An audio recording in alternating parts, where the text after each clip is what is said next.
Thank you, Song. So in case you...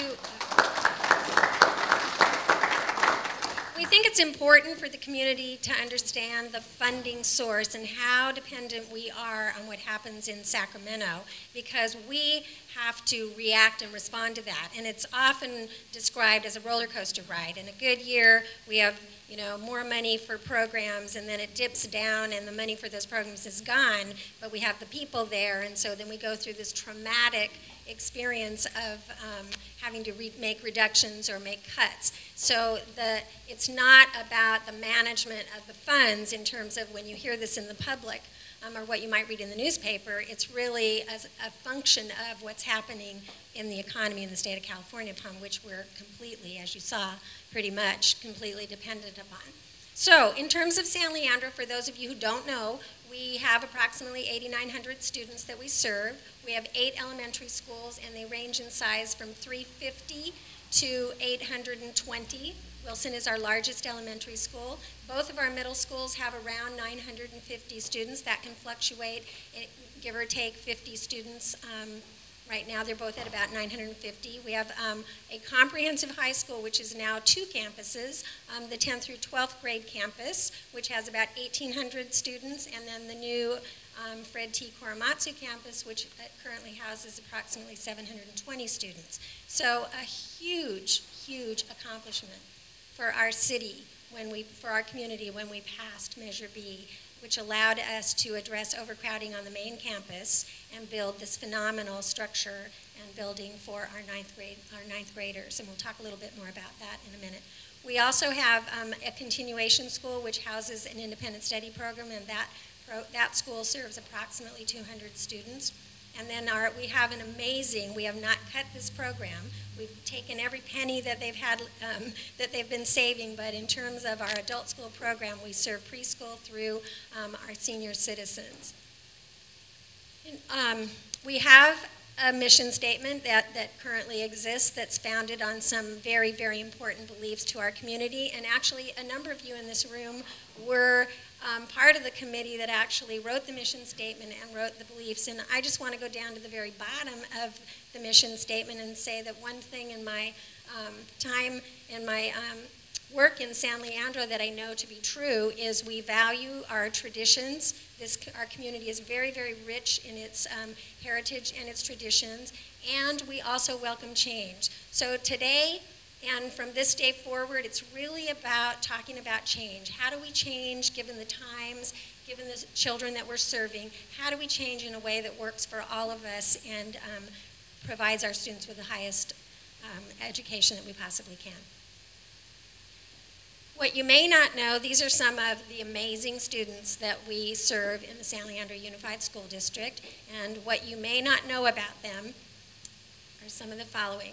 There are 46 languages spoken by the students in the San Leandro Unified School District. 27% of our students are English learners, and then the ethnic and racial breakdown of our students, we are probably one of the most diverse and fairly balanced in terms of our diversity, in terms of our race and ethnicity of any community around us. And that is a point of pride for us. When our students leave our school system, they know how to work anywhere.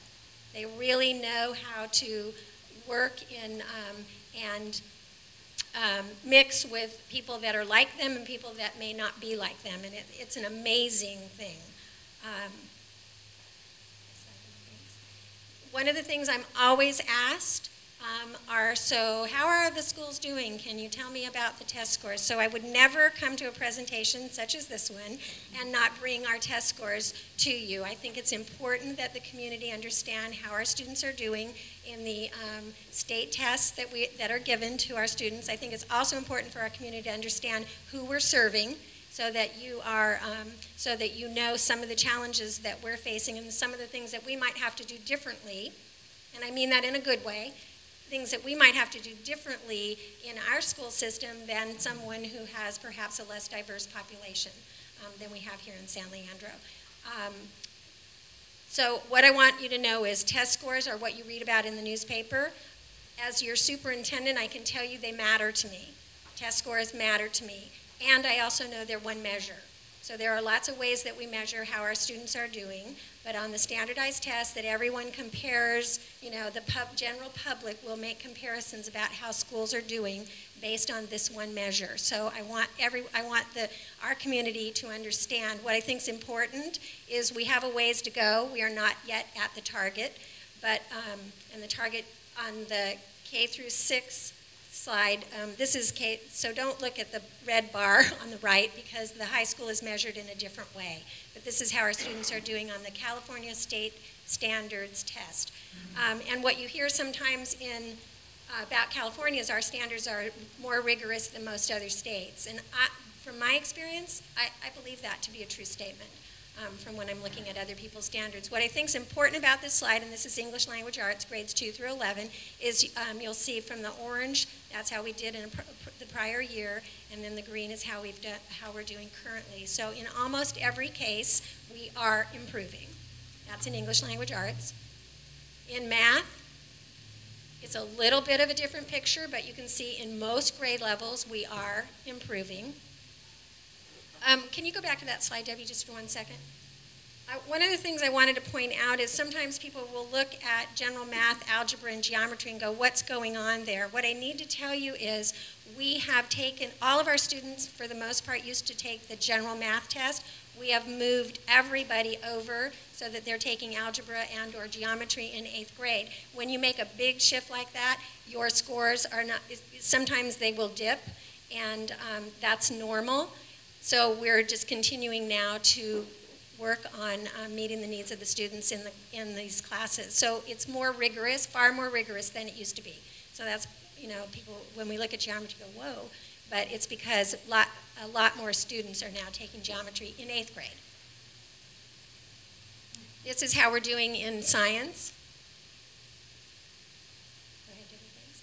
And then here's our, the district-wide API, academic, academic, thank you, performance index, over time. So you can see steady increase, still not where we want to be. Our goal is 800, so we're getting there, but we have some work to do.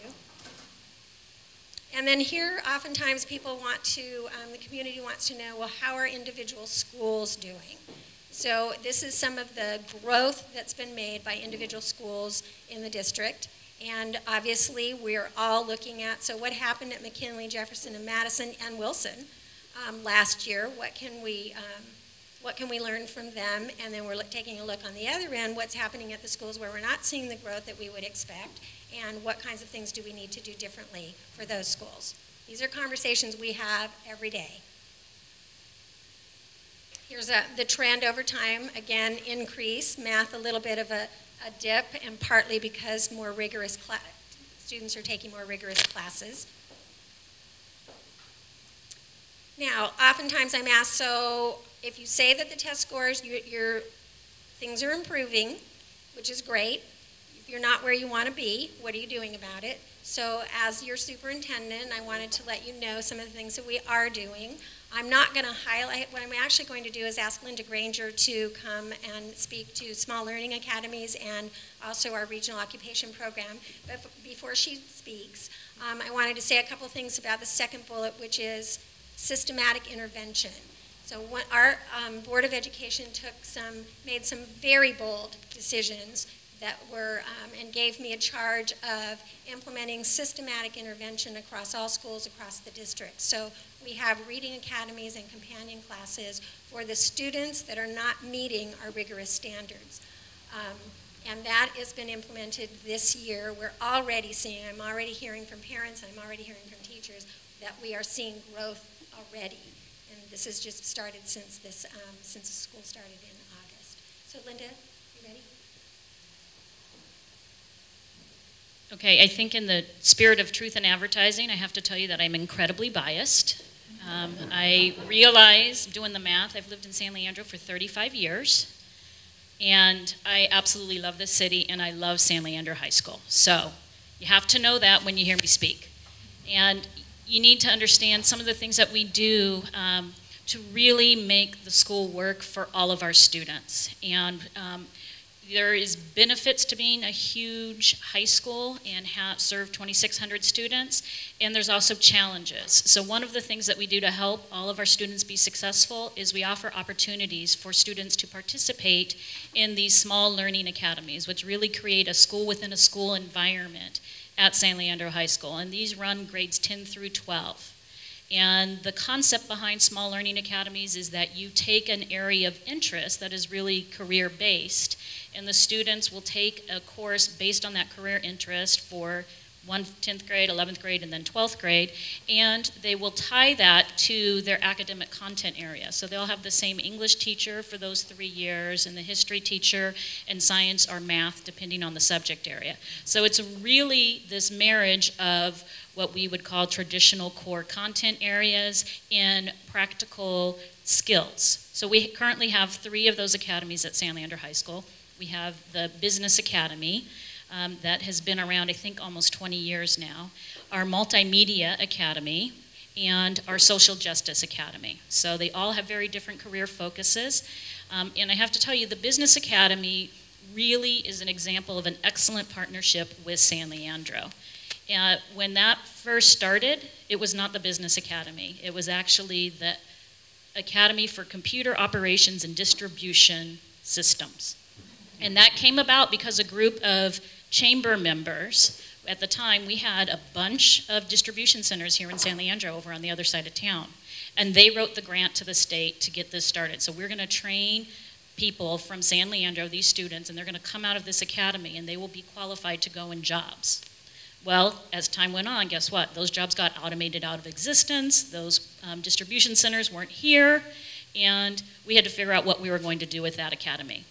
And again, through the partnership with the Chamber, surveyed businesses here in San Leandro, and the big aha for us as a school was that San Leandro is a community of small businesses primarily. And what we need is students who understand all aspects of running a business. So we switched the focus and it became the Academy for Business and Finance. So the students learn how to write a business plan their sophomore year, they focus on marketing their junior year, and then in their senior year, they're going to focus on the finances and business management in small groups. So that's what all of our academies do, okay? And that's how we can partner with our students and the community.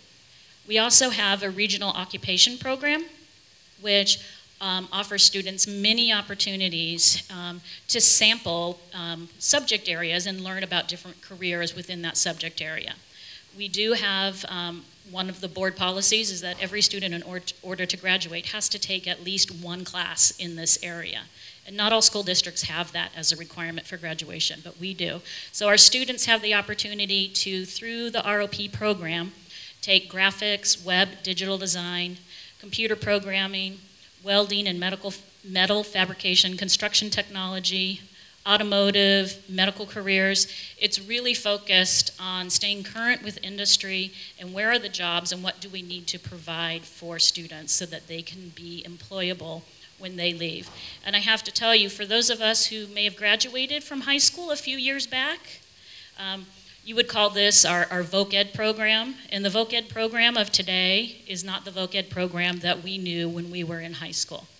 Okay, the idea is that you're really going to give students an opportunity to understand the wide array of careers in a particular field and the educational needs depending on what they want to do with that career.